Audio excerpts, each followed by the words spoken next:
নমস্কাৰ প্ৰথমে আপোনালোকে মোৰ বাইকটো লোৱাৰ কাৰণে মোৰ মনৰ কথা জানিব বিচৰাৰ কাৰণে ধন্যবাদ জ্ঞাপন কৰিছোঁ সকলোকে। মই আছিলোঁ ৰাজ্যিক বিজেপিৰ আমাৰ যুৱ মৰ্চাৰ সদস্য আছিলোঁ। তাৰ লগতে আমাৰ ওদালগুৰি ডিষ্ট্ৰিক্টৰ মই আই টি চেলৰ ইনচাৰ্জ আছিলোঁ। তাৰ লগতে আমাৰ ভেৰগাঁও যিটো LAC মই হাইটেক কেম্পেইনাৰ হিচাপে আছিলোঁ।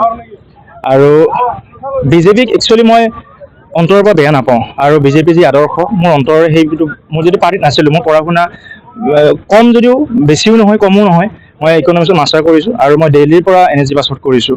কিন্তু যিটো আশা লৈ মই ৰাজনীতিত সোমাইছিলোঁ, প্ৰথম মোৰ ৰাজনীতি বিজেপি আছিলে আৰু সেই হিচাপে যিটো সোমাইছিলোঁ, কিন্তু বৰ্তমান মই যি দেখিলোঁ, সোমোৱাৰ পিছত মই যি দেখিলোঁ, যিহেতু বিজেপি এটা শ্লোগান আছে যে ইউথ জেনেৰেশ্যনক আগুৱাই লৈ যোৱা, কিন্তু বিশেষকৈ ওদালগুৰি ডিষ্ট্ৰিক্টত সেইটো নচলে।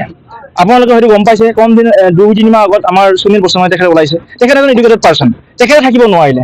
আমাৰ নিচিনা এডুকেটেড পাৰ্চন বহুত এনেকুৱা যুৱ ল'ৰা ছোৱালী ওলাই আহিছে, কাৰণ কেৱল যিখিনি ইয়াতে পদত আছে, ডাঙৰ ডাঙৰ পদত আছে, তেওঁলোকে কেৱল ভাবে যে বেলেগক যেতিয়া ওলাই গৈছে, তেওঁলোকক কৈছে যে তেওঁলোকে বিজনেছ কৰিবৰ কাৰণে ওলাই গৈছে, কিন্তু একজেক্টলি মই তেওঁলোকক ক'ব বিচাৰোঁ যে তেওঁলোকে বিজনেছৰ কাৰণে মুনাফা পাই আছে কাৰণে তেওঁলোকে বৰ্তমানো চলি আছে।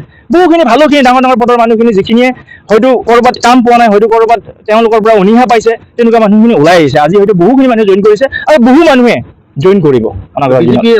মই ডাইৰেক্টলি ক'ব নাযাওঁ আৰু কাকো অভিশাপ দিয়াৰ মোৰ ক্ষমতাও নাই। আৰু কিন্তু BTCত বিজেপিক একচেপ্ট নকৰে মানুহে, আমাৰ মানুহখিনিয়ে।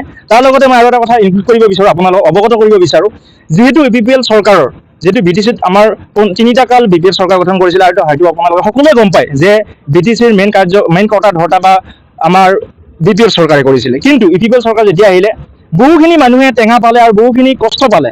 আৰু বিশেষকৈ আমাৰ যিখিনি মই ক'ব পাৰোঁ, যিখিনি আমাৰ অবহু আছে বা যিখিনি বড়োৰ বাহিৰে যিখিনি মানুহ আছে, তেওঁলোকে EPPL ডাইৰেক্ট টাৰ্গেট কৰিছিলে আৰু সেইকাৰণে গোটেইখিনি মানুহে EPPLক গোটেই নৎসাত কৰি দিলে। আৰু সেইকাৰণে বৰ্তমান BPL সকলোৱে ভাল পাইছে আৰু আমাৰো এটা আশা আছে যে ৰাইজৰ কাৰণে কিবা এটা কাম কৰিব পাৰোঁ নেকি। ৰাইজৰ হৈ ওলাই আহিছোঁ, চাওঁ সেইবাবে আজি মোৰ লগত প্ৰায় আমাৰ বিজেপিৰ ফালৰ পৰা কমচে কম 100+ কৰিছে, কিন্তু মোৰ লগত প্ৰায় 40-45 জন আছে।